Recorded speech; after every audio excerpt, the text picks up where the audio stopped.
ഇന്ന് ഉച്ചയ്ക്ക് ചോറ് കഴിക്കാൻ കറികളൊന്നും ഉണ്ടായിരുന്നില്ല. അപ്പം ഞാൻ പെട്ടെന്നൊരു ചമ്മന്തി ഉണ്ടാക്കി എടുക്കാമെന്ന് കരുതി.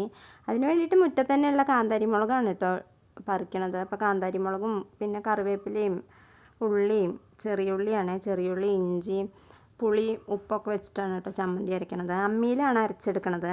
അപ്പോൾ മിക്സിയിലൊക്കെ അരയ്ക്കുമ്പോൾ ചെറിയ ജാറിൽ കുറച്ചൊക്കെ അരയ്ക്കുമ്പോൾ ബുദ്ധിമുട്ടാണ്. അപ്പോൾ അമ്മിയിലാകുമ്പോൾ കുറച്ച് ചമ്മന്തി ആണെങ്കിലും അരച്ചെടുക്കാമല്ലോ. പിന്നെ നല്ല ടേസ്റ്റും ഉണ്ടാവും അമ്മിയിലൊക്കെ അരയ്ക്കുമ്പോൾ. അങ്ങനെ ചമ്മന്തിയൊക്കെ അരച്ചെടുത്തു. പിന്നെ അതിലേക്ക് ഒഴിക്കാനൊന്നുമില്ല, ഒഴിച്ച് കഴിക്കാനുള്ള കറികളൊന്നുമില്ല. അപ്പം ഞാൻ ഉപ്പുമാങ്ങ ഇട്ടതുണ്ടായിരുന്നു. അപ്പോൾ ഒരു ഉപ്പുമാങ്ങയും അതിൻ്റെ കുറച്ച് ഉപ്പിട്ട വെള്ളവും കൂടെ ഉണ്ട്, അതും കൂടെ എടുത്തു. അപ്പോൾ അങ്ങനെ ഒഴിക്കുമ്പോൾ അത്ര ടേസ്റ്റ് തോന്നുന്നില്ല. അതിലേക്ക് ഞാനൊരു പച്ചമുളകും കൂടെ നന്നായിട്ട് ഉടച്ച് ചേർത്തു. ആ പച്ചമുളകും കൂടെ ഉപ്പുമാങ്ങയുടെ വെള്ളത്തിലേക്ക് ഉടച്ച് ചേർക്കുമ്പോൾ നല്ല ടേസ്റ്റാണ്. നല്ല എരിവും ആ ഉപ്പും എല്ലാം കൂടെ ചേരുമ്പോൾ നല്ലൊരു ചൊടി കിട്ടും.